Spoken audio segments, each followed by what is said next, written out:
Olá, bem-vindos. Estamos chegando com o programa Entre Linhas nessa quarta-feira, hoje, dia 9 de junho de 2021. Eu sou Eudes Figueiredo, este é o Entre Linhas, para discutir os principais assuntos de hoje na Prudente News e também na TV brasileira. Conosco, Adolfo Padini e também Divaldo Ceresini comentando os assuntos. E a gente, como é de praxe, a gente começa com o destaque de cada um dos nossos comentaristas. O destaque de hoje vai com Adolfo Padilha. Adolfo, é com você, seja bem-vindo. Eu acho, tudo bem, eu, Divaldo, pessoal da TV brasileira, da Rádio Prudente News. A gente, quando vê o STF agora parando durante pandemia para julgar se a Copa América deve acontecer ou não no Brasil, você que está me ouvindo, e até a oposição ao governo Bolsonaro, você não se pergunta que tudo aquilo que eles acusam do descrédito, do desmerecimento da seriedade com a pandemia no Brasil, não está sendo praticado também pelo STF? Aquele que julga ou quer julgar o presidente da República sobre o seu desinteresse na pandemia, demonstra interesse quando faz isso? Fica um alerta aí para vocês começarem a pensar de uma forma diferente. Até você que fica meio em dúvida com a atitude do presidente, às vezes, você acha que o STF realmente, quando dá trela para partidos que não têm representatividade na Câmara Federal e toma decisões como um balcão de serviço de partidos que não tem significância nenhuma no volume do eleitorado brasileiro, o que eles não conseguem na Câmara, onde tem que ser discutidos os nossos direitos e deveres, ele não está a serviço de uma minoria e de uma minoria privilegiada, porque dinheiro roubado é o que eles mais têm, esses partidos? Então é o Brasil que a gente não merece, né? Muito bem, vamos lá agora para o destaque do Divaldo Ceresini. Divaldo, seja bem-vindo. Vamos lá para o seu destaque dessa quarta-feira. Olá a todos, é sempre um prazer estar aqui e vamos que vamos. Estamos aí para mais um dia que, se Deus quiser, será muito produtivo. Eu gostaria de trazer aqui um destaque para todos, uma reportagem da revista Aeroflap, que é uma revista especializada em aviação. Ela traz uma matéria a respeito de uma visita da Secretaria de Aviação Civil ao aeroporto lá de Maringá, o aeroporto que também passa por um processo de concessão, né? Só que, diferente do que acontece aqui em Prudente, lá tem havido esse processo de diálogo com o poder local e, principalmente, buscado esse diálogo pelo poder local, talvez por conta do Ricardo Barros ter forte influência na política local e também no governo federal, né, que é o responsável por essa concessão. E aí, os técnicos estão lá avaliando um projeto de ampliação do aeroporto, para que dentro do processo de concessão desse aeródromo sejam contemplados os investimentos necessários para que esse aeroporto ele cresça e atenda à demanda gerada pela cidade. O projeto da cidade para o aeroporto é que ele se torne um aeroporto com destinos internacionais, um centro de referência na região, que é exatamente, pessoal, aquilo que a gente também quer e também luta para que seja feito aqui em Prudente. E aí eu destaco a luta da UEPP desde 2005 para que nós tenhamos um aeroporto decente. Nós tivemos diversos avanços nisso, dentre eles a instalação da Receita Federal, a doação do terreno por parte do governo municipal e também o empenho do governo federal para a construção da Receita Federal ali ao lado do aeroporto, com um posto de alfândega, o que viabiliza a internacionalização do aeroporto. Infelizmente, no processo de concessão do nosso aeroporto, ele está sendo condenado a ser o que ele é hoje para o resto da vida, pelo menos por mais 30 anos. Um aeroporto pequeno, um aeroporto que já não comporta o seu tráfego de passageiros e que não há previsão dentro dos próximos 3 anos de investimentos e, depois disso, apenas um pequeno investimento que também não permitirá sequer atender a demanda atual. Então, meus caros, vamos seguir o exemplo lá de Maringá, cobrar dos nossos representantes que eles ajam como está agindo o Ricardo Barros, que tem um monte de defeito, mas que está agindo lá para defender o interesse de Maringá na concessão do aeroporto de uma maneira correta. Deputados estaduais, representantes municipais que nós temos, Vamos cobrar o governo estadual. Ainda dá tempo. Muito bem, vamos lá então para a nossa primeira informação de hoje. Olha, o prefeito de Presidente Prudente, Ed Thomas, participou na manhã de ontem de uma reunião virtual da União dos Municípios do Pontal do Paranapanema, Unipontal. Na segunda-feira, Ed Thomas recebeu uma recomendação do promotor de justiça do Ministério Público, Marcelo Crestes, para decretar lockdown no município por pelo menos 15 dias. Durante a reunião, os 33 prefeitos decidiram por não aderirem ao lockdown na região, mas sim por aumentar as medidas restritivas.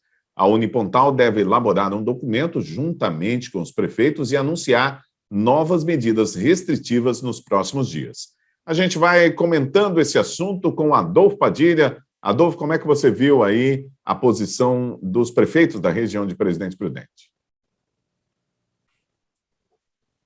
Bom, antes de dizer que a abertura do Divaldo deu meio programa, né? Não tem cronômetro esse menino, não? Mas vamos lá. O promotor, mais uma vez, a gente tem que destacar aqui o seguinte. Está na hora, infelizmente, com todo respeito à autoridade do promotor, a gente perguntar para ele, é a única alternativa que você tem? Cadê a ciência da decisão do lockdown? Por que foi questionado a associação comercial quando ela tentou distribuir o tratamento preventivo? Por que é tão questionado as doações que foram feitas na prefeitura? Quer dizer, tudo que se faz é questionável. E quando vem dar uma opinião sobre como deve tratar o problema, é lockdown. Poxa vida. O Ed Thomas ontem demonstrou uma grande habilidade de liderança. Quando, como presidente da Unipontal, ele convoca os 33 prefeitos, coloca a posição dele de uma forma altamente democrática e deixa que todo mundo faça também a sua escolha. E a maioria, ou todos, 100%, concordam com ele. Será que os 33 prefeitos estão errados e o promotor está certo? Sobre os números de ocupação, não vamos falar sobre... Nós sabemos mesmo que está um perigo. Nós sabemos mesmo que está no limite, mas o lockdown não funcionou nem em Araraquara. Araraquara, de novo, voltou aos picos essa semana. Então, não adianta. A realidade que o promotor vive é a realidade diferente do que 99,9% da sociedade vive. E eu fico fazendo um pensamento aqui, com todo o respeito ao promotor. Não é preciso sair um pouquinho dessa redoma, andar nas ruas, ir na periferia e ver como é que está acontecendo um problema? Porque não é possível. A gente tem que obedecer às leis, mas todo mundo tem que obedecer os nossos direitos. Não é em cima de uma técnica jurídica, numa canetada, sem ver qual é a contramão de uma ação como essa, pode tomar uma decisão. Claro que quando ele indica, ele não determina. A gente sabe disso. Ele precisa de um aval judicial, de um juiz determinar aquilo que ele solicita. A gente sabe disso. Mas eu digo aqui como cidadão, poxa vida, a gente é testemunha do esforço que todo mundo está fazendo. A UPP, as entidades, a prefeitura. A prefeitura tomou uma marretada agora, teve que desligar 50 pessoas em plena pandemia. Não foi dado direito nem de se alongar, mas até o final do mês, até o final do ano. E pessoas importantes foram perdidas. Não pensa você, quando você lê assim, diminuiu a teta da prefeitura. Não, a gente sabe que tem muito problema em várias prefeituras. Mas tem muita gente boa também que se dedica. E vai fazer falta para nós. Então, o pensamento que eu deixo aqui é o seguinte, e não põe essa mãozinha, não, porque o Divaldo falou 5 minutos na abertura dele. O pensamento que a gente faz aqui é o seguinte, será...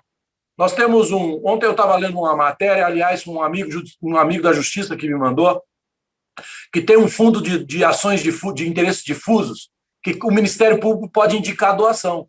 Nesse fundo tem 2,5 bilhões. Então, amigo promotor, se está tão preocupado com a nossa sociedade, se isso vai dar retorno ou não, faça um ofício pedindo dinheiro suficientemente para fazer teste nas pessoas de Presidente Prudente, para aumentar um pouquinho mais de leito. Como dizer que hospital não tem jeito? Como dizer que hospital de campanha não adianta, que se tiver 1.000 leitos, vai lotar 1.000 leitos? Nós não temos que discutir isso agora. Nós temos que discutir por que não veio um hospital de campanha para Presidente Prudente, que sempre esteve no limite do vírus, em fase vermelha, fase perigosa. E porque nunca foi questionado o governador, através de um ofício. Ó, queremos um hospital de campanha, como a prefeitura recebe ofício todos os dias. Como quem tenta ajudar, recebe questionamentos. Então é essa reflexão que a gente tem que fazer. Eu acho que todo mundo está preocupado com isso. Não é sentar numa cadeira e achar que os outros não estão preocupados com isso.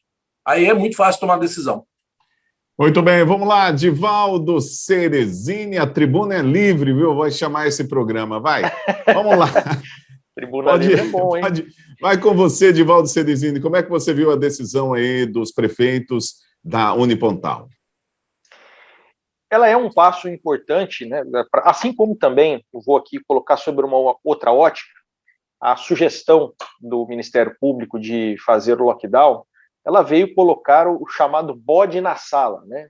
Veio provocar justamente atitudes como essa, e aí a gente tem que parabenizar a Unipontal pela atitude, parabenizar a pessoa também do prefeito Ed Thomas, porque embora tivesse sido dirigida a ele, uma ação imprudente reflete necessariamente em todas as cidades da região.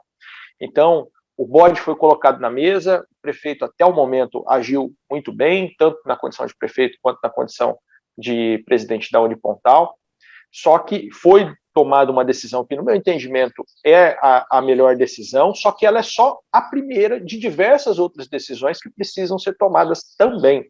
É fundamental a gente lembrar que, assim como não funcionou em Araraquara, não funcionou em Chapecó o lockdown, seguramente também não funcionaria aqui. O lockdown, pura e simplesmente, nós precisamos de medidas para dispersão de aglomerações, que isso sim ficou relegado durante muito tempo, não só aqui em Presidente Prudente, mas em diversas cidades, muito em parte por conta da insegurança jurídica existente em relação ao combate dessas aglomerações, também por ação do Ministério Público nesse sentido.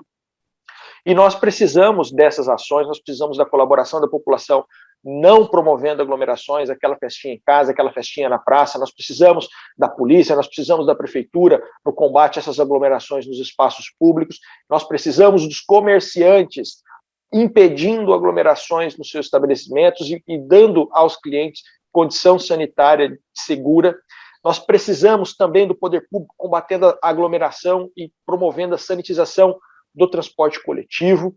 Nós precisamos também de aplicação de testes para que nós tenhamos uma testagem em massa, e não é o teste rápido, porque o teste rápido não tem demonstrado eficácia. Nós precisamos lá do RT-PCR e nós precisamos disso para todas as pessoas que tiveram contato. Outra coisa muito importante que nos países que conseguiram superar a crise da pandemia até o momento sem vacinação é o controle das pessoas, por onde passaram. E para isso, lá eles utilizaram aplicativo de celular com QR Code. Não é fácil implantar, mas eu entendo que estão colocadas propostas na mesa para serem discutidas, e isso tem que ser discutido com brevidade. Muito bem, Adolfo Padilha pediu a palavra, levantou a mãozinha. Adolfo, é com você, vamos lá. Eu achei que você não ia me dar o direito, porque ia dar a resposta para mim, mas está educado hoje, Eudes. Você deu uma exagerada, mas eu estou aqui para tentar controlar, né? Vamos lá. Mas vamos lá. Não, e também queria registrar aqui, porque eu participei da reunião ontem, o apoio maciço de todas as entidades de representação importantes aqui em Prudente. Todas elas apoiaram. Por quê? Porque eles estão na frente do problema como nós. Eu tenho negócios que também são prejudicados pela pandemia, como autônomo que sou, mexo com vendas. Nós temos um projeto que foi lançado agora 90 dias em plena pandemia, do qual eu faço parte. E a gente vinha agora fecha tudo de novo. Não adianta fechar tudo. Não existe ciência para isso. Então, o que ficou decidido também? Que agora vamos fazer um monte de solicitação para ver o que o Ministério Público, na pessoa do doutor Marcelo, a qual, repito, a gente tem que respeitar. Claro que a gente tem que respeitar o que ele pode fazer para nós, a não ser mandar fechar tudo. Porque ele tem autoridade para isso. Ele tem autoridade para cobrar o governo por que não veio explicação, no mínimo uma explicação, por que não veio o hospital de campanha para Prudente. Qual a explicação? E outra coisa que eu queria registrar rapidamente aqui, a gente vê algumas pessoas da área dizendo que não tem profissional. A gente sabe, sim, está com dificuldade para arrumar profissional. Mas arrumar profissional com um hospital de campanha, arruma em 3 dias. Tem muito fisioterapeuta que pode ser treinado para entubar, se for necessário. O hospital de campanha talvez não seja só pensando no entubamento, mas porque tem gente sentada dentro do carro, porque não tem vaga mais para deitar na maca. Um hospital de campanha com salas para a pessoa, pelo menos, receber aquele tratamento digno. Então, tem muito. Eu conheço profissionais, como todos nós aqui conhecemos, que não arrumou trabalho aqui em Prudente, questão de 1 mês, 2 meses atrás, e foi trabalhar fora. Ué, tem alguma coisa nesse meio de tema aí que precisa ser identificado. Muito bem. Olha, gente, nós nos alongamos bastante nesse primeiro bloco, então nós vamos para um rápido intervalo aqui na Prudente News, também na TV Brasileira, e voltamos já já. Temos mais 3 assuntos para discutir aqui no nosso programa. Será que a gente vai conseguir? Porque hoje eles estão com os argumentos lá em cima, hein? A gente vai tentar daqui a pouco, depois do intervalo. Voltamos já.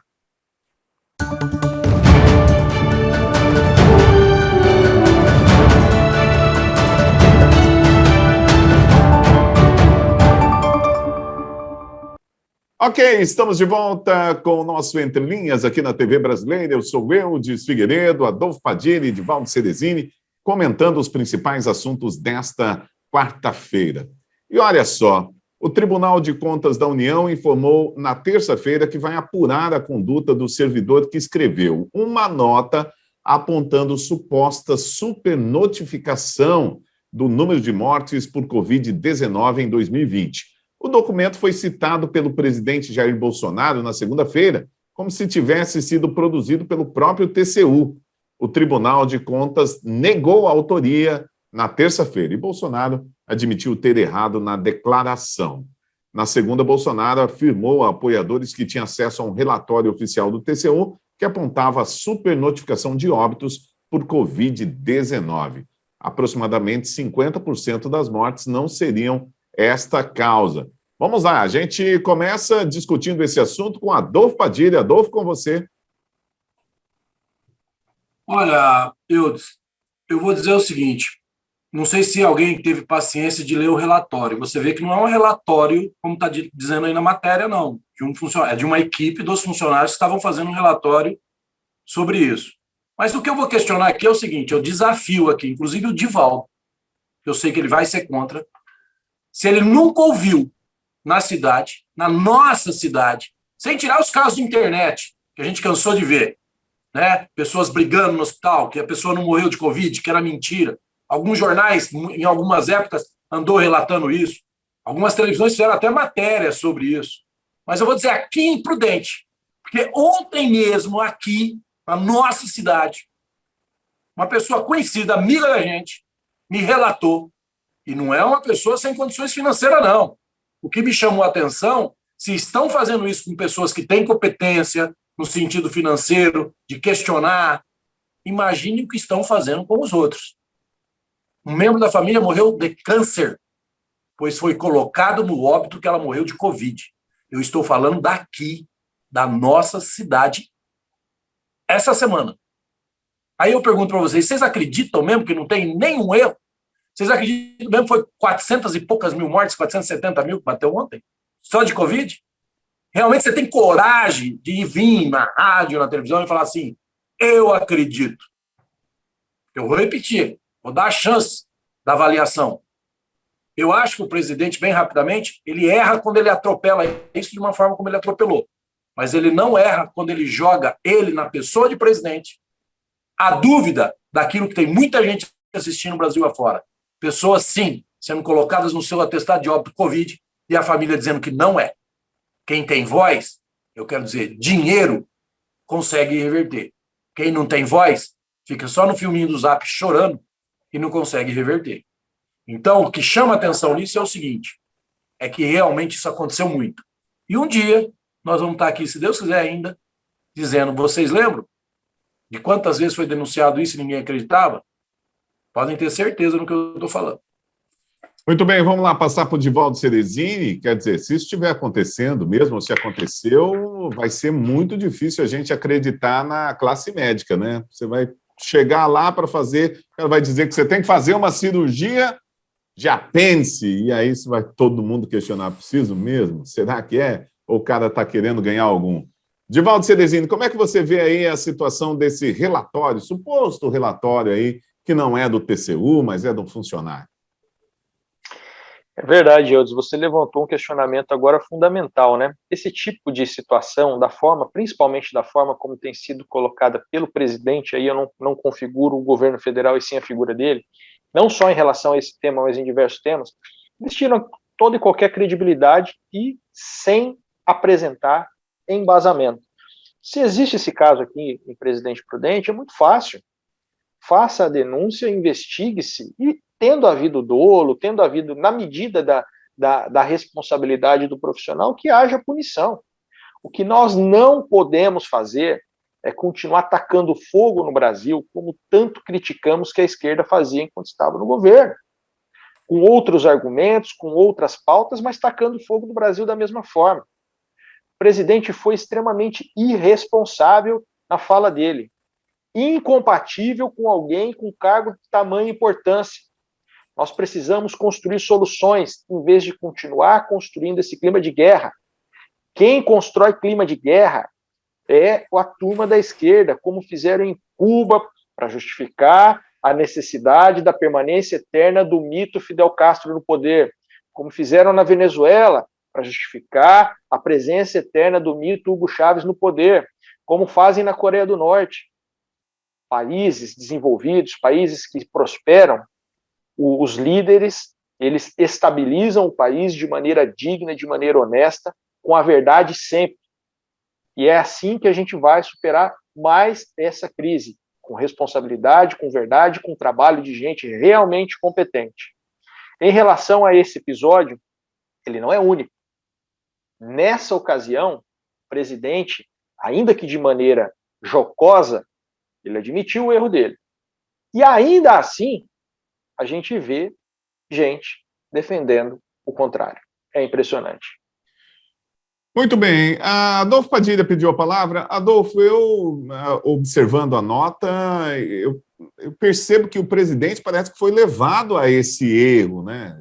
Porque o presidente recebe informações daquelas pessoas que ele confia, e, nesse caso, ele foi levado a um suposto erro também. Vamos lá. Não, qual que é a primeiro sua a gente tem opinião? que dizer o seguinte, não é uma informação errada, é uma informação equivocada. Existe erro, existe diferença entre erro e equívoco. Ele se atropela, como eu disse aqui no meu comentário, na pessoa de presidente, de falar. Mas o Divaldo desconfiar que isso não está acontecendo, você acha? Então, eu vou te dar um exemplo mais recente. A pessoa perde um ente querido, passa nervoso para poder tirar do óbito que foi colocado, porque quer fazer um enterro da pessoa com dignidade. E você acha que a pessoa tem, diante disso tudo que está acontecendo, coragem de denunciar um médico numa cidade com 200 mil habitantes, e talvez não seja nem um médico, né? Denunciar quem passou para o médico a informação errada e entrar numa apuração dessa, depois ser chamada no fórum, correr o risco de não provar o que está falando. Ah, Divaldo, não dá, né, amigo? Não dá.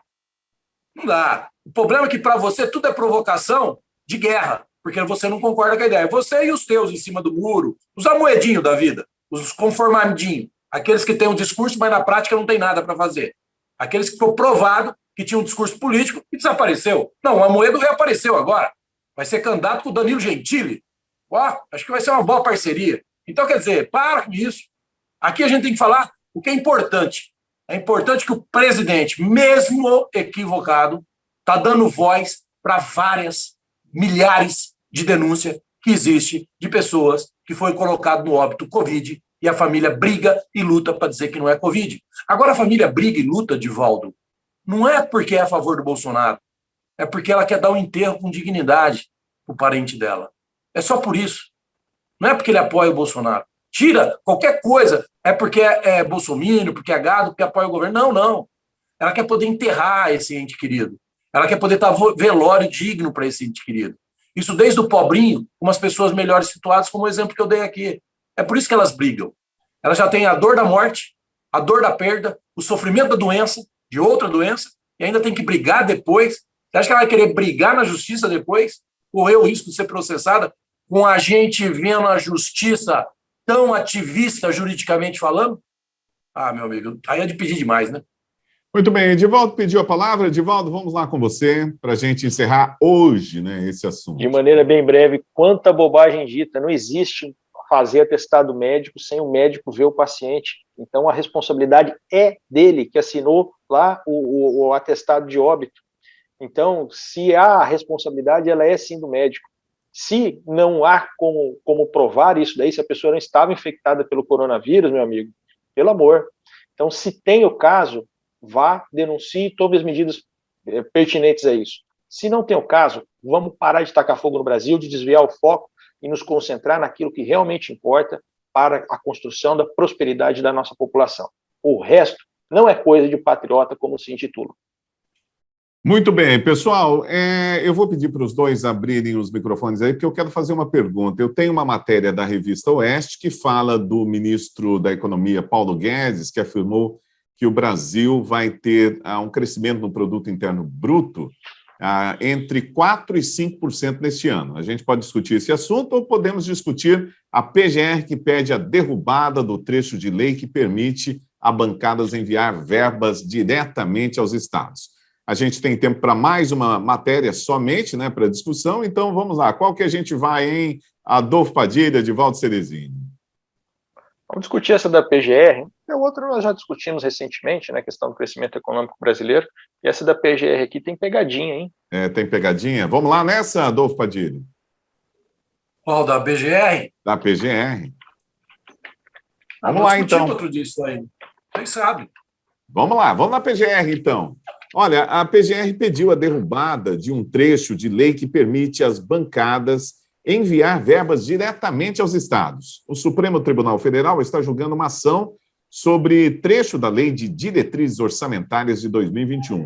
A Procuradoria diz que o envio do dinheiro sem celebrar convênio faz com que a União perca o controle dos recursos. Vamos lá, a gente começa com o Divaldo Ceresini. Divaldo, qual é a pegadinha aí? Está na entrelinhas desta lei, hein?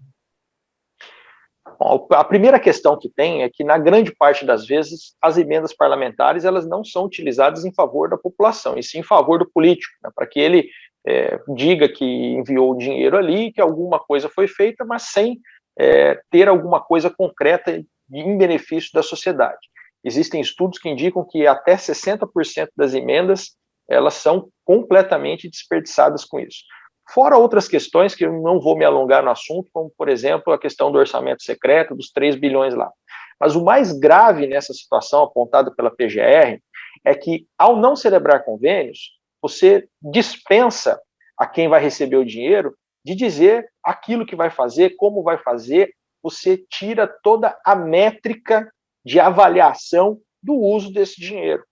Portanto, você abre o ralo para o dinheiro entrar por ali e ir parar onde aqueles políticos querem que vão parar. Assim como aconteceu no caso da privatização da Eletrobras, cujo relatório foi feito por um deputado lá da Bahia, na Câmara, e ele determina que tem que comprar tantos por cento de energia de tal usina térmica e o valor dessa usina térmica. Isso está mais do que direcionado. Então, se nós queremos combater o mau uso do dinheiro público no Brasil, nós temos que derrubar esse trecho da lei orçamentária. Muito bem. Adolfo Padilha, vamos lá. Eu acho que você deve concordar com o Divaldo Ceresini nesse ponto, ou eu estou errado? Não, discordo dele sobre o Saci Pererê e a cuca do orçamento secreto, né? A gente tem que ouvir essa narrativa do orçamento secreto. É uma insistência numa narrativa. Oh, meu pai do céu, mas vamos lá. Não, eu sou a favor de que tire essa possibilidade mesmo. Nesse sentido, eu concordo. Eu acho que isso também deixa claro que não foi criado pelo atual governo, né? É uma regrinha que já funciona há algum tempo. Eu acho que se nós elegemos um deputado federal,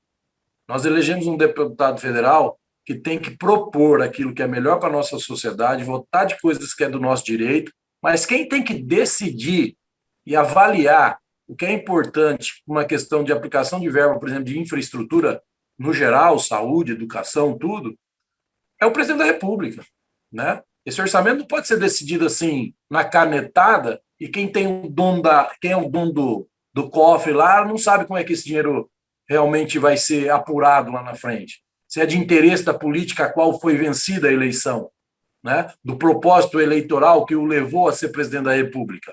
E o que a gente viu muito nesse governo é tanto o parlamento como o STF, como a gente tirar o direito de ser presidente do presidente Bolsonaro. Querem mandar no Brasil sem ter ganhado a eleição como presidente. Isso é o que a gente mais vê. Como eu disse na minha abertura agora, o STF vai discutir hoje se a Copa América pode vir para o Brasil. Que absurdo é esse? O STF questionou nomeações feitas pelo presidente e se calou com nomeações de bandido e ficha suja nos últimos 16 anos nesse país. E daí? Entendeu? Então isso é uma coisa que a gente vê muito. Eles querem mandar mais que o presidente da República. Ou, no mínimo, querem tirar o poder do presidente da República.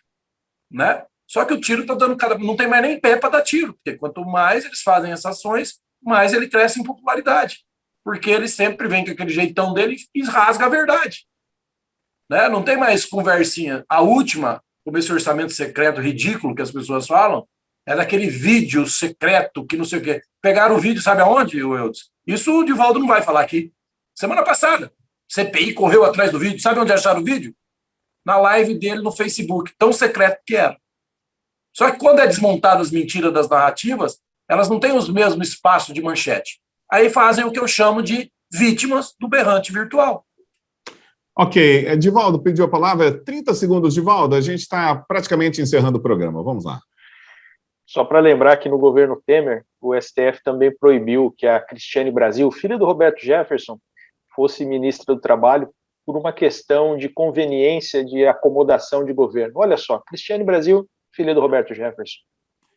Muito bem, pessoal, nós vamos encerrar o nosso Entre Linhas de hoje. Muito obrigado a vocês que ficaram na sintonia, na TV brasileira e também na Prudente News 1070. Muito obrigado a você que nos acompanha. Vou colocar na tela aí Adolfo Padilha e também Divaldo Ceresini para dar aquele tchauzinho. Valeu, gente, muito obrigado. Bom trabalho para vocês. E a gente se fala amanhã com mais um Entre Linhas. Valeu, até lá.